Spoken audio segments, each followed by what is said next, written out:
So hello and welcome to this review episode sponsored by Telefonica. They have been so kind as to give us the iPhone 8 Plus to test out. So this was just released September 22nd and I feel pretty cool to have it with me. First thing I noticed compared to the iPhone 7 Plus, which I've used for quite a while, is the grip. So the iPhone 8 is definitely more stuck on your hand, if you understand what I'm saying. Like it has a glass back. Oh yes. Which makes it less slippery than the... So less likely to fall. Yeah, less likely to fall. Okay. Than the versions before it. And then second thing I noticed is the battery life. Honestly, like I've been using this phone all day yesterday and it's still on 20% as at 11 a.m. this morning. Yeah. So I think that's just freaking awesome. So they did say the battery was going to last for like around 24 hours. So yes. I think but this is that even claim more, is true. apart from the time when I was sleeping. Okay, and then next thing is the pictures. So the most obvious improvement on the 7 Plus is the portrait mode. So portrait mode is where you're able to take really cool photos that like make you stand out and blur out the background. So can we compare? Yeah, you can compare. So with the 7 Plus, you have to be 2.5 meters away and you have to catch, the depth effect. But with the 8 Plus, it makes everything pretty simple. You just come here and you can choose wall light, which is kind of like a filter. And then you just take a photo and you see that it looks awesome. And with the video, you definitely get some form of stability when you're recording. So yeah, but it's not much improvement on the 7 Plus. It doesn't feel like, but you definitely notice the slight improvements that they've made. Yeah. So video-wise, yes, maybe not that improved, but portraits, like she said. Portraits is really cool. iOS 11 honestly blows my mind.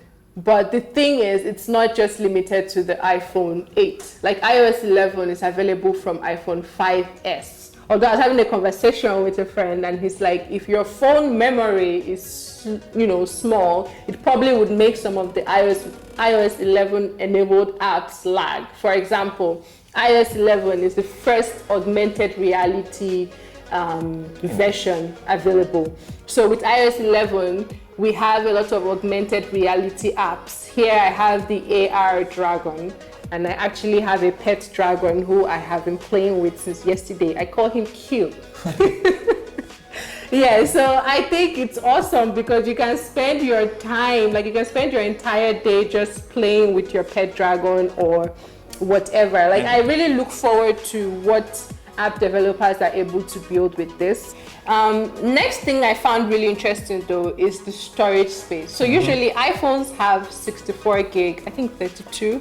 I don't know if they stopped that. 128, 256. But in the iPhone 8 and 8 Plus, there's only a 64 and a 256, which I find really extreme though, because like the iPhone 7 Plus that I use is 128, which is the perfect sweet spot. You don't have to worry about space, but it's not too expensive. Okay. But now they've taken it from like small to big. So it's either you go, I don't know who still uses a 64 in this day, because your storage will fill up pretty fast and then the phone gets really annoying. Yeah.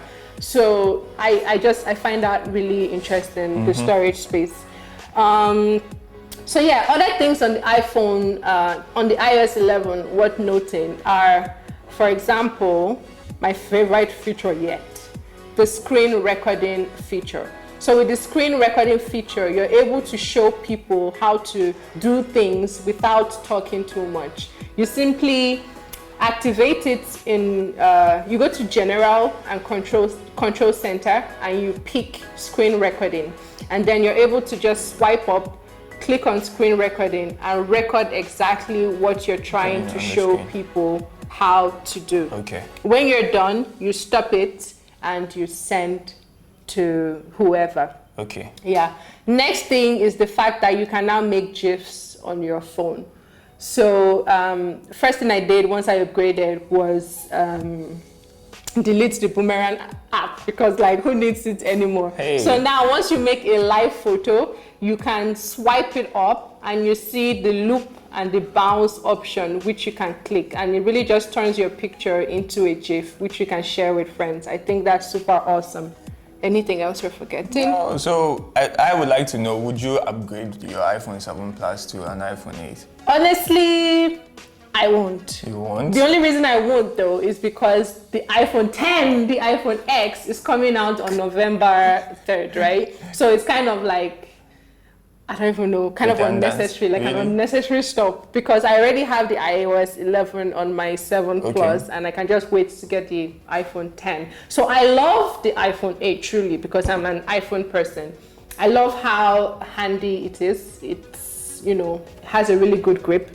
I also love that the screen is slightly bigger than this, but it's not that noticeable. So honestly, truthfully, this is passable for me while I wait for the next one. Okay, fair enough, valid. Yeah. But if you have 4,990 CDs to spare, feel free to go over to Telefonica to get yourself an iPhone 8. Yeah, it's definitely worth it though.